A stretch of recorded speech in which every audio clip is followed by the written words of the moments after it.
करतील.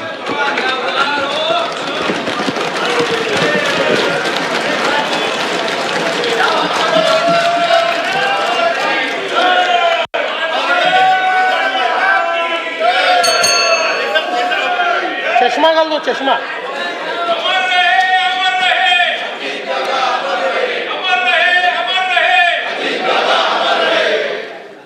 माननीय अध्यक्ष महोदय, मी आज या सभागृहासमोर सन 2026-27 या वर्षाचा अर्थसंकल्प सादर करण्याकरता उभा आहे. हा अर्थसंकल्प केवळ आगामी वर्षाचा जमा खर्च नसून तो विकसित महाराष्ट्र 2047 कडे जाणाऱ्या आपल्या प्रवासाचा एक महत्त्वाचा टप्पा आहे. आपल्या सर्वांचे आराध्य दैवत युगपुरुष छत्रपती शिवाजी महाराज, धर्मवीर स्वराज्य रक्षक छत्रपती संभाजी महाराज, स्वराज्य जननी जिजाऊ माँसाहेब, छत्रपती राजश्री शाहू महाराज, महामानव डॉक्टर बाबासाहेब आंबेडकर, राजमाता पुण्यश्लोक अहिल्यादेवी होळकर, क्रांतिज्योती सावित्रीबाई फुले, साहित्यरत्न लोकशाहीर अण्णाभाऊ साठे या सर्व महामानवांना मी अभिवादन करतो.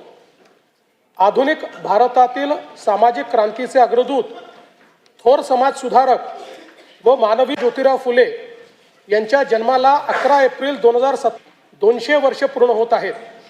त्या निमित्ताने सन 2026-27 या वर्षात महात्मा फुले यांच्या कार्याचा गौरव करण्यासाठी एक समिती स्थापन करून विविध सामाजिक उपक्रम राबविण्यात येतील व त्यासाठी आवश्यक निधी उपलब्ध करून देण्यात येईल.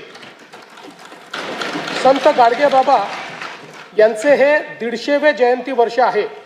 त्यानिमित्ताने संत गाडगेबाबा यांचे जन्मस्थळ, कर्मभूमी व अंतिम श्रद्धास्थान या ठिकाणांना एकत्रित जोडून संत गाडगेबाबा तीर्थक्षेत्र सर्किट विकसित करण्यात येईल.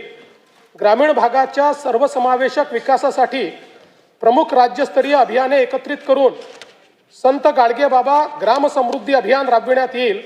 तसेच संत गाडगेबाबा उन्नत ग्राम योजनेअंतर्गत 75 गावांमध्ये कृत्रिम बुद्धिमत्तेच्या सहाय्याने नागरिकांचे जीवनमान उंचवण्यासाठी पथदर्शी प्रकल्प राबविण्यात येईल.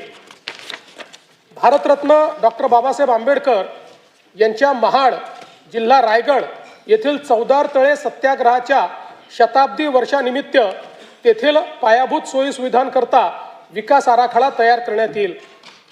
महात्मा फुले, संत गाडगेबाबा व डॉक्टर बाबासाहेब आंबेडकर या महामानवांच्या स्मृतीचे हे विशेष वर्ष लक्षात घेता सन 2026-27 हे वर्ष सामाजिक समता व समरसता वर्ष म्हणून साजरे करण्यात येईल.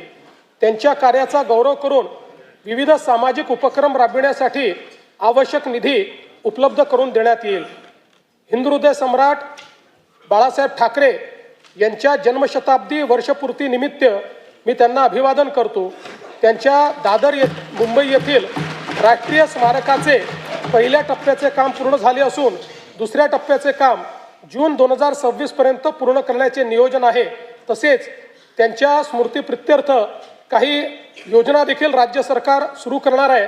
त्याचं सविस्तर माहिती पुढे सांगण्यात येईल. कालच जगद्गुरू संत तुकाराम महाराज बीज सोहळा संपन्न झाला.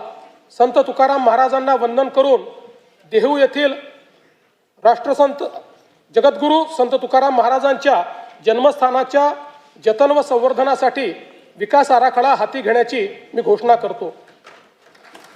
अध्यक्ष महोदय, हे भाषण करताना माझे मन अत्यंत जड झाले आहे.